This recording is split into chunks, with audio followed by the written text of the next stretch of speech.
Olá, sejam todos muito bem-vindos à nossa aula de Economia e Mercado.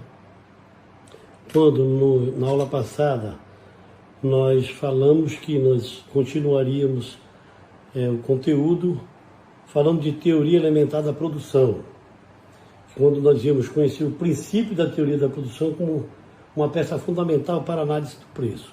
Nós temos aqui 4 temas para serem tratados neste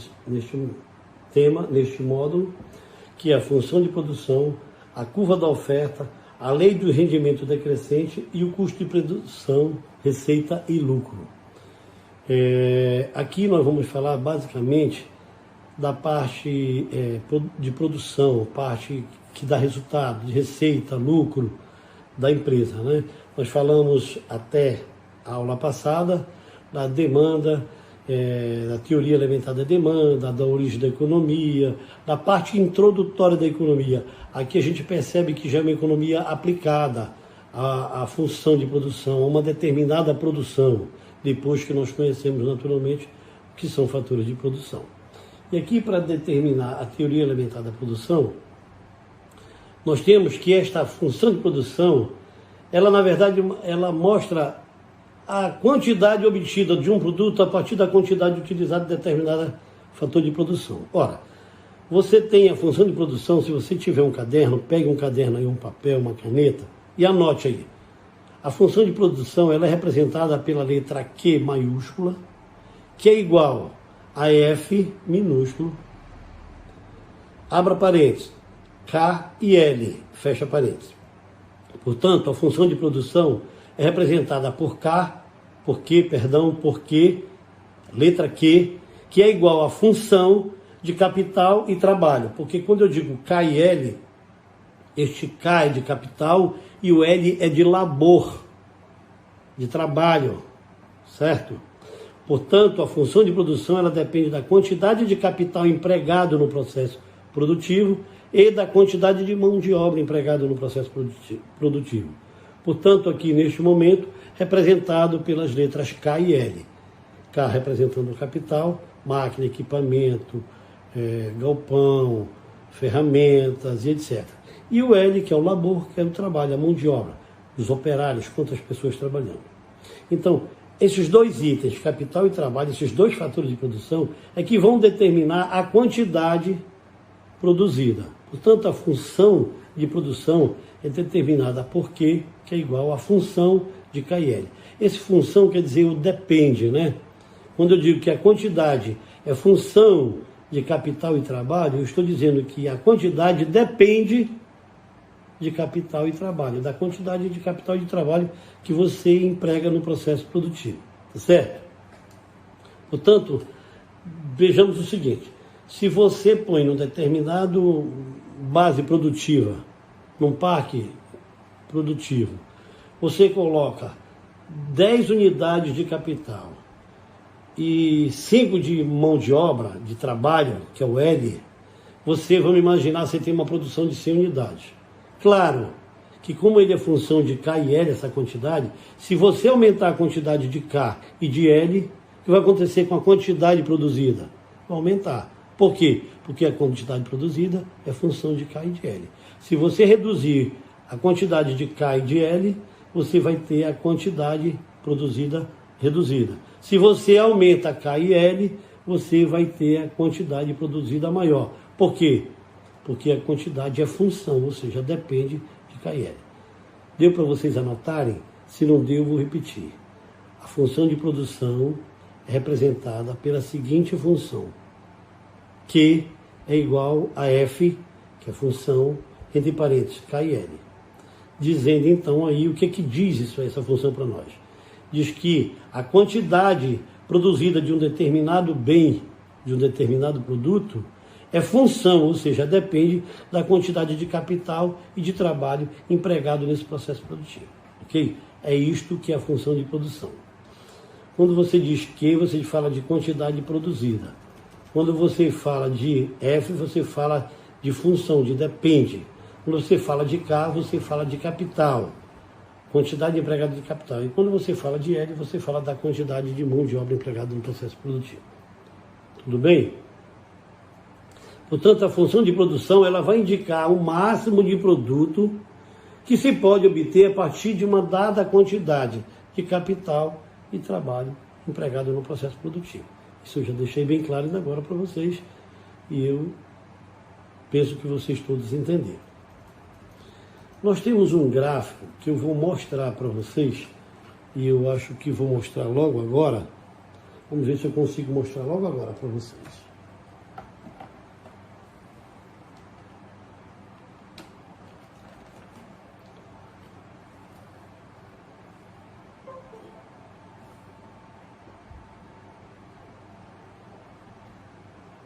Vejam, função de produção. Aí você tem Q, você tem 4, 5, 6 e 7, né? Descendo. No K você tem 5, 6, 7, 8. No L você tem 6, 7, 8, 9. Olha o que diz aqui. Se você olhar na horizontal, você tem que a quantidade é 4, quantidade produzida é 4 de um determinado produto. Quando a quantidade de capital empregado nesse processo produtivo for 5, e a quantidade de mão de obra for 6, ou seja, L, labor, trabalho, for 6. Se você aumentar esse K para 6 e aumentar o trabalho, o labor para 7, o que acontece com a quantidade produzida? Aumenta para 5. Se você continuar, aumenta a quantidade do K, de capital, de 6 para 7, e de labor, de trabalho, de 7 para 8, o que acontece com a quantidade produzida? Vai aumentar também. Ela vai passar a ser 6. E na sequência, se você aumentar para 8, o K e o L para 9, você aumenta a quantidade para 7. O que ele está mostrando aí? Claro, isso não é uma conta matemática que vai lhe permitir dizer que 5 de K e 6 de L matematicamente vai ser 4. Isso aqui é ilustrativo, é apenas para mostrar que quando você aumenta K e L, aumenta Q, que é a quantidade. Porque nós dissemos desde o início que Q, quantidade produzida, é função de capital e trabalho. Tá certo? Mas vocês percebem que aí, mais abaixo, vou aproveitar, que tem um escrito que diz o seguinte, curto e longo prazo. Lá diz o seguinte, que no curto prazo, alguns insumos são fixos. Isto é, não são suscetíveis de aumento no curto prazo. O que quer dizer isso? Na prática, se você tem um parque industrial, claro que você tem, vamos dizer, 10 máquinas, 5 máquinas, 3 máquinas, 8 máquinas, depende do parque. E você tem 20 trabalhadores, 10 trabalhadores, 30 trabalhadores, depende. Esse fator de produção ele é fixo, no curto prazo, porque nós estamos falando de curto prazo. Mas outros são variáveis, por exemplo, energia é variável. Desculpem. Energia. Alguns insumos que são usados na produção, eles também podem ser variáveis. Pode ter uma quantidade maior ou menor. Mas no curto prazo, máquina é fixo. Você não tem como aumentar a quantidade de máquina no curto prazo. Você precisa pedir para a indústria uma máquina, comprar, tem um prazo para eles entregarem. Você vem, vai instalar e tal. Lá, com algum tempo futuro, essa máquina vai funcionar. E aí vai aumentar a produção. Mas isso já é no longo prazo. No curto prazo, portanto, não esqueçam que alguns insumos são fixos. No entanto, no longo prazo,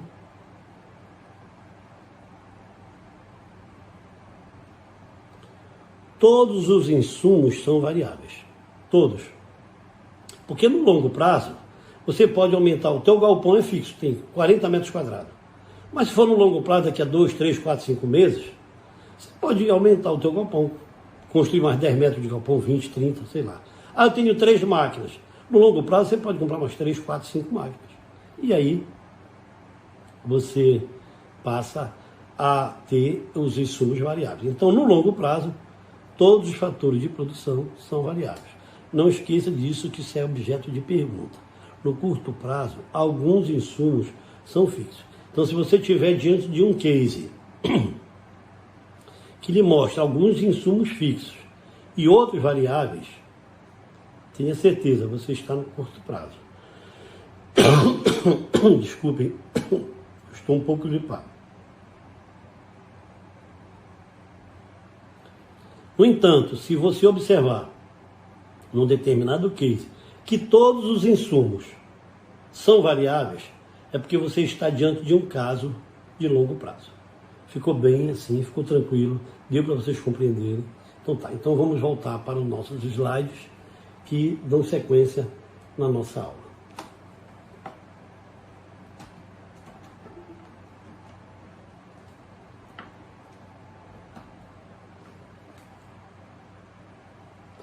Tá, já de volta aqui com a nossa aula, com nossos temas aqui. Já falamos da função de produção, agora vamos falar da curva de oferta. Ora, ainda agora há pouco, na aula passada, nós falamos da curva de demanda. E nós dissemos que a curva de demanda, ela tem algumas dependências do preço do bem, do preço de outros bens, que eu expliquei para vocês, de bens complementares. Foi isso que eu falei? Na curva de oferta não é muito diferente. Apesar de que nós agora não estamos analisando demanda, estamos falando de oferta agora. A curva de oferta, ela tem as seguintes variáveis, das quais a quantidade ofertada vai depender. São eles: preço do bem, preço dos insumos, tecnologia e preço de outros bens. E agora você vai me perguntar, e nem precisa porque eu vou lhe dizer. Sabe por quê? Que as quantidades ofertadas depende do preço do bem, depende do preço dos insumos, depende da tecnologia e depende do preço de outros bens. Vocês estão vendo alguma dessas 4 variáveis que eu falei agora na oferta, que elas se repetiram lá da demanda? Quais foram elas? Preço do bem e preço de outros bens, né?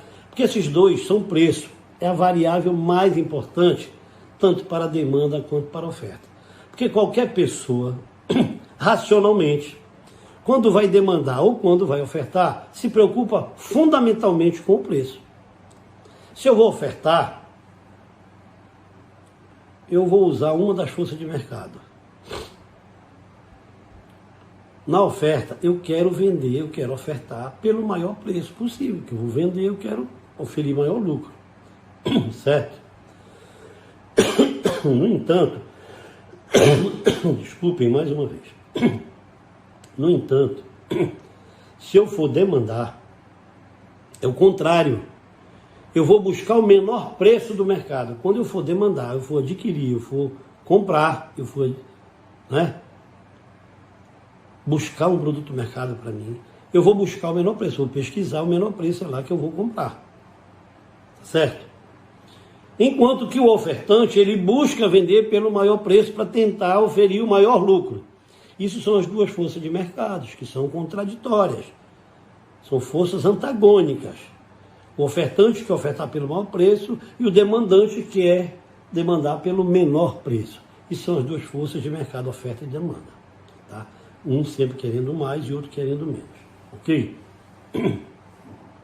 Então, por isso que na oferta, o preço do bem e o preço de outros bens se repetem aqui na oferta, como sendo variáveis que a oferta vai depender. Por quê? Pelas mesmas razões que eu expliquei lá na demanda, mas eu vou aqui falar novamente. Quanto maior for o preço do bem, mais o ofertante quer ofertar, porque ele vai ofertar maior lucro. Ele não estou dizendo que ele vai vender mais, eu estou dizendo que ele quer ofertar mais, porque o preço está alto. Se o preço baixar, ele vai ofertar menos. Certamente, é o contrário. E o preço de outro bem pode influenciar na quantidade ofertada da mesma forma que interfere lá na demanda. Se o preço de outro bem está mais lucrativo, está mais alto, certamente o empresário que consegue produzir aquele outro bem vai ofertar mais aquele outro bem. Por quê? Por causa do preço daquele outro bem. Tá certo? Então, eu deixo a quantidade ofertada do bem A vai diminuir. Por quê? Em razão do preço de outro bem. O dele permaneceu o mesmo, não aumentou nem diminuiu. E por que a sua oferta vai estar afetada?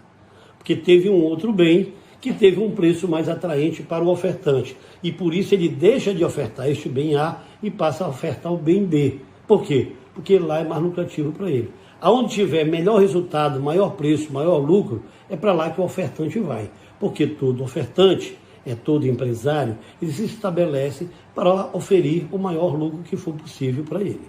Ele não se estabelece para ofertar baixos níveis de lucro, não. Ele se estabelece para oferir o maior lucro possível. E ele vai ter que seguir o mercado. Se não é possível ganhar mais, ganha um pouco menos, mas ele se mantém no mercado. Estou dizendo o seguinte, que quando ele encontra um outro bem, diferente daquele bem que ele está ofertando, que lhe dá melhor rentabilidade, porque o preço é maior, porque a lucratividade é maior, ele deixa de ofertar este bem ou reduz a quantidade ofertada desse bem e passa a ofertar mais aquele outro bem, em razão do preço daquele outro bem. Tá certo? Essas são as duas variáveis que eu acabo de explicar. A pendência que a oferta tem, a curva da oferta vai se modificar em razão dessas duas variáveis. Mas ainda restam mais duas variáveis para eu falar, que são o preço dos insumos e a tecnologia. Bom, vamos falar de preço dos insumos. Bom, para o ofertante, ele produz, ele é ofertante, ele é produtor, ele produz um bem qualquer. Se os insumos tiverem elevados, os preços crescerem, o que vai acontecer com a oferta? Certamente vai diminuir. Por quê? Porque quando o preço dos insumos sobem, eles diminuem um pouco essa produção para que a margem de lucro dele não esteja diminuída. E ele passa a jogar sua força, as suas energias, ele vai investir num outro produto que lhe dê melhor resultado, cujos insumos não tenham sofrido alteração de preço. Portanto, o preço dos insumos vão ser uma variável que também vai determinar a quantidade ofertada de um bem ou de um serviço. Temos também aqui a tecnologia. A tecnologia também é uma variável que vai interceder, que vai interferir na quantidade ofertada. Porque com uma nova tecnologia é possível que o empresário consiga produzir uma quantidade mais elevada e que, portanto, lhe dê melhor resultado, maior lucratividade. E aí, quanto melhor a tecnologia implantada, investida, inserida no processo produtivo, melhor será o resultado do empresário. Então, a curva da oferta vai se deslocar, vai depender da tecnologia inserida no processo produtivo. Se a tecnologia for baixa, inserida no processo produtivo, a oferta será menor, porque ele vai produzir menos.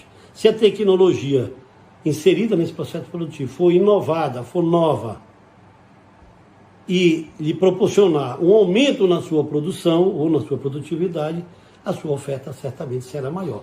Portanto, ela também, este item, tecnologia, é um fator de produção que vai interferir nas quantidades ofertadas. Certo? Então, agora vamos passar para a lei dos rendimentos decrescentes. Quando nós vamos falar de lei de rendimento decrescente, nós temos que observar que aqui nós vamos falar de receita e lucro, mas eu vou falar primeiro de lei do rendimento decrescente. Ora, na lei do rendimento decrescente, nós temos o seguinte. Quando ele fala lei do rendimento, o rendimento, só que ele passa a render de forma decrescente, vai diminuindo o rendimento. Ele rende, mas de forma menor, de forma decrescente. Imaginemos um parque fabril, uma indústria, que tenha 10 equipamentos e que tenha lá 20 mão de obra, 20 trabalhadores. E que esses 20 trabalhadores, eles se revezam 8 horas para cada um. Então, 10 máquinas, 10 operários nas primeiras horas, trabalhando a todo vapor as 10 máquinas, e no segundo horário, outros 10. Então ele tem 20 operários. Com isso, ele tem uma produção imaginária de 100 unidades, vamos pôr assim. Quando todas as máquinas estiverem trabalhando e todos os operários trabalhando, os 2 turnos. Se você cria um terceiro turno, o dia tem 24 horas, mais 10 homens, você aumentou aí então a mão de obra, a quantidade de mão de obra. Veja que você está aumentando um fator variável, que é a mão de obra, mas você está mantendo um fator fixo, que são as máquinas e o galpão. Lembra disso? E quando isso acontece, nós estamos no curto ou no longo prazo? Falamos disso agora. Se vocês não lembraram, eu vou fazer vocês lembrarem agora. Vou relembrar vocês. Eu disse para vocês que quando existe algum fator variável, é porque se está trabalhando no curto prazo. Se tiverem todos os fatores variáveis, nós estamos no longo prazo. Como aqui no nosso exemplo, nós vamos variando a quantidade de mão de obra. 10 no primeiro horário, 10 no segundo horário, e agora criamos um terceiro horário com mais 10, aumentamos para 30. Eram 20, agora aumentou para 30. Mas a quantidade de máquina continua 10 e o galpão continua o mesmo. Isso é um fator de produção fixo. Se eu tenho fator fixo e fator variável, que é mão de obra, e fixo, que é galpão e máquina, eu estou no curto prazo, ok? Foi bom o exemplo que deu para a gente rever lá aquela questão do curto prazo e do longo prazo. Só que quando eu botei mais 30, eu vou aumentar a minha produção. Se eu em 2 horários estava produzindo 100 unidades, não é difícil saber que em cada horário eu estou produzindo 50 unidades. Porque se em dois turnos eu estou produzindo 100, é que em um turno eu estou produzindo 50. Como agora eu estou produzindo, no nosso exemplo hipotético, eu estou utilizando um terceiro horário, eu vou passar a produzir mais 50, a minha produção vai crescer 50, portanto, a minha produção total vai passar para 150 unidades. Então vejo que ela cresceu de forma crescente, né? A produção foi crescente. No entanto, se você contratar mais 10 operários e dividir, não vou botar nem 10, vou botar 9 operários, e dividir nos 3 turnos, botando 3 em cada um, o que vai acontecer com essa produção? Vai aumentar essa produção? No primeiro momento, não. Até não. Por quê? Porque não tem máquina para essas pessoas trabalhar. Só tem 10 máquinas. Eles vão findar se revezando. Ao revezar, quando eu deixo uma máquina e peço uma outra pessoa para operar nesta máquina, há um time para troca. A produção vai cair. Isso é o que nós chamamos de rendimento decrescente. Agora imaginem, se ele contratou 9 e depois ele contrata mais 9. Em vez de 3 pessoas em cada turno, ele bota 6 pessoas em cada turno. Essas pessoas vão se atrapalhar entre si. Se tu continuares aumentando o fator variável, que é a mão de obra, e mantiver fixo o fator máquina e equipamento, mantiver de fixo, você vai, no primeiro momento, quando você for aumentando de 10 para 20, de 20 para 30, você cresceu a produção, no primeiro momento. E depois ele passa para decrescer, porque um vai atrapalhar o outro e a produção vai diminuir. Porque você tem 16 homens, no último exemplo que eu dei, em cada turno 16 homens. Quando só tem 10 máquinas. Então vai ter 10 homens trabalhando e 6 parados. 6 homens vão se revezar, vão parar 6 máquinas para poder fazer a substituição dessas pessoas. Essas máquinas são 6 máquinas que vão parar de operacionalizar, ou de operar, parar de produzir. Então é um exemplo que eu estou dando, um exemplo teórico, mas eu sei que é de fácil compreensão. Agora, este cálculo se faz com instrumento matemático. Você faz a produtividade marginal, você faz uma derivada e você encontra em números legais quanto é que vai diminuir a produção cada vez que você inserir uma mão de obra a mais do que o necessário. Se você tem 10 máquinas e só pode trabalhar 3 turnos de 8, porque o dia só tem 24 horas, e você botar um homem a mais, em vez de 10, botar 11, onde só tem 10 máquinas, você, através do instrumento matemático, você vai calcular quanto vai decrescer esta produção. E é a isto que se dá o nome de lei dos rendimentos decrescentes, que é o nosso terceiro item aqui, que nós estamos estudando neste momento. Tá certo? Então, senhores, como na nossa disciplina, nas provas, nós não cobramos uma questão dessa envolvendo o instrumental matemático, para que você faça cálculos, né? Uma derivada que envolve um cálculo demorado de ser realizado, aqui nós também não vamos fazer uma derivada, não vamos utilizar o instrumental matemático para fazer a demonstração. Nós estamos fazendo a demonstração teoricamente para mostrar para os alunos o que é uma lei do rendimento decrescente. Na verdade, ele vai decrescer sim, E vocês todos já compreenderam. Eu tenho 10 máquinas e tenho 16 homens trabalhando no mesmo turno. Claro que 6 não vão fazer nada. E ao trocar, a máquina vai parar para poder haver a substituição. E essa perda de tempo vai decrescer a produção. Então, teoricamente, fica claro que quando você aumenta o fator variável e mantém fixo os outros fatores, é claro que você vai entrar na lei dos rendimentos decrescentes. Ou seja, a sua produção vai decrescer.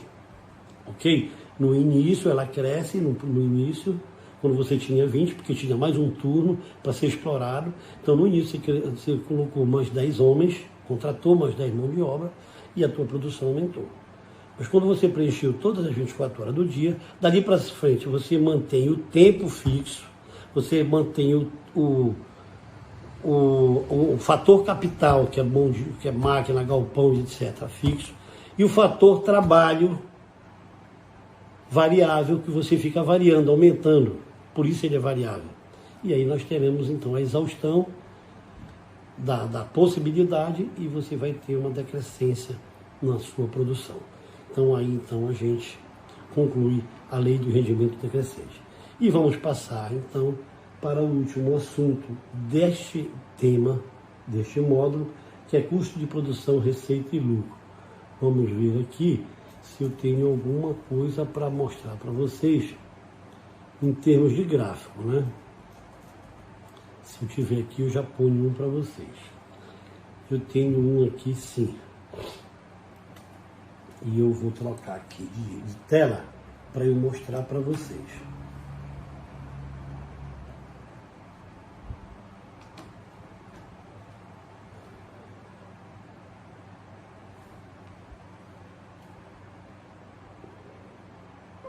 Então veja, neste gráfico aí nós temos o custo de produção, nós temos o K4, 5, eu até mostrei para vocês. Só que agora, para mostrar receita e lucro, eu vou dar valor. Observe que nesse texto acima, ele que fala que para realizar a produção, o empresário precisa saber o total dos seus gastos. Ou seja, a produção, o custo total ele tem que calcular. Quando se calcula os gastos do empresário, com os fatores de produção, tem-se o custo de produção, o custo total. E aí ele faz um exemplo. Supondo que o fator de capital seja adquirido a R$3. Ou seja, toda vez que você tiver um K, você vai calcular cada um do K que você tem no processo produtivo, que é o capital, a R$3. E toda vez que você tiver um L, que é o trabalho, o labor, a mão de obra, você vai calcular R$2, que é o preço que ele dá aqui.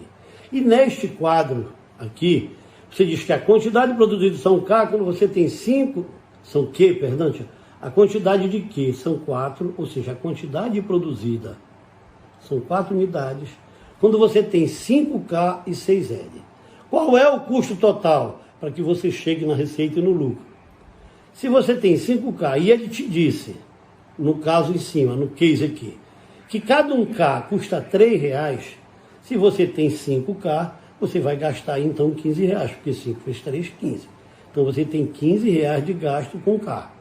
No L você tem 6 e ele te disse que cada L custa R$2. Se cada L custa 2 e você tem 6, você vai gastar R$12 com K.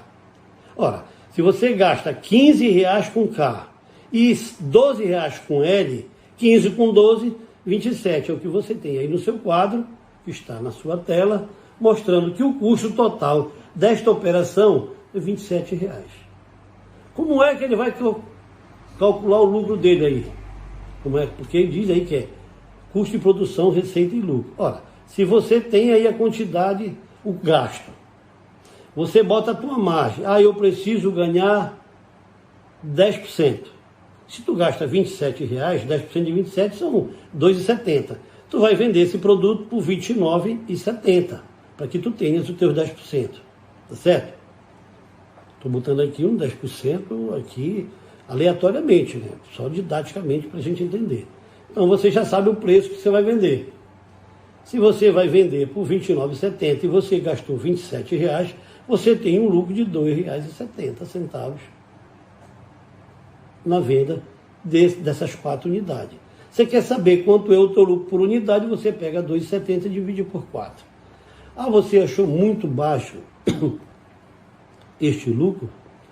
É só aumentar a margem de lucro. Eu botei 10%, bota 50%, bota 100%.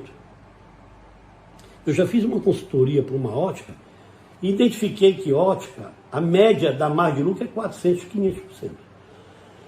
500%. Se você pega um óculos de sol e se você pagar R$500 no óculos de sol, tenha certeza que esse óculos não custou para a ótica mais que R$100. Eu não digo, retiro, eu não digo tenha certeza, mas tenha a ideia que a média do custo total deste óculos para a ótica foi em média de R$100. Certo? Então isso depende muito do produto, depende muito da quantidade vendida diariamente, mensalmente, semanalmente. Porque às vezes você não ganha no volume, você ganha no volume, não ganha na unidade, né? Você vende 10 carros, tem que ser uma margem de lucro grande, você vende 10 carros por mês. Mas se você vende um item, aí você faz uma margem de lucro aí de 3%. Mas se você vende um item que você vende aí 10 mil itens por mês, esse lucro pode ser 0,3%, 0,2%, porque você vai ganhar no volume, não é isso? Então essa margem de lucro depende de cada negócio. O importante é que a gente possa entender aqui que o custo total a gente calcula dessa forma, calculando a quantidade de capital empregado pelo valor que você gasta em cada capital. A mesma coisa com o labor. Você multiplica a quantidade de mão de obra que você tem empregado pelo valor que você paga a cada uma. Você tem o custo total. Você vê o custo de venda, a diferença é a sua margem de lucro. Aí você calcula o lucro, que aí nós completamos assim o nosso conteúdo que fala de custo de produção, receita e lucro. O que é receita? Que eu não falei de receita. É quantidade vezes o preço. Você vendeu 10 unidades a R$10, a tua receita foi 100. Se você vendeu 50 unidades a R$10, a tua receita é 500. Portanto, receita, a fórmula de receita é preço vezes quantidade. Ok? Então assim a gente conclui, nós concluímos aí o terceiro módulo. Espero que nós tenhamos transmitido para vocês aquilo que vocês esperavam aprender, né, compreender da disciplina. Não digo nem aprender, porque vocês têm aí um material espetacular que é fornecido pelo ITED e que vocês podem ler, se apropriar dele, e tenho certeza que a compreensão de vocês, isso eu já tenho certeza, será muito maior depois dessas aulas que vocês acabaram de assistir, que este é o nosso terceiro tema, o nosso terceiro módulo, na verdade, e que nós, na sequência, iremos ministrar o quarto módulo, que eu vou anunciar para vocês agora qual será o tema. Vamos falar de mercado, o que é mercado conceitualmente, e o que é preço de equilíbrio, porque tem preço e tem preço de outro bem, preço do bem, e nós vamos ver o que é preço de equilíbrio e o que é mercado. Na próxima aula nós veremos esse assunto. Eu quero fazer uma ressalva para os senhores que fiz no início, quero repetir agora para concluir. Essa videoaula, ela é reservada a todos os direitos autorais ao curso ITED. Portanto, eu tenho responsabilidade com esses slides, com essa aula que nós acabamos de passar para vocês. E eu tenho certeza que tenham todos sucesso e bom proveito de todo o conteúdo. Até o próximo encontro.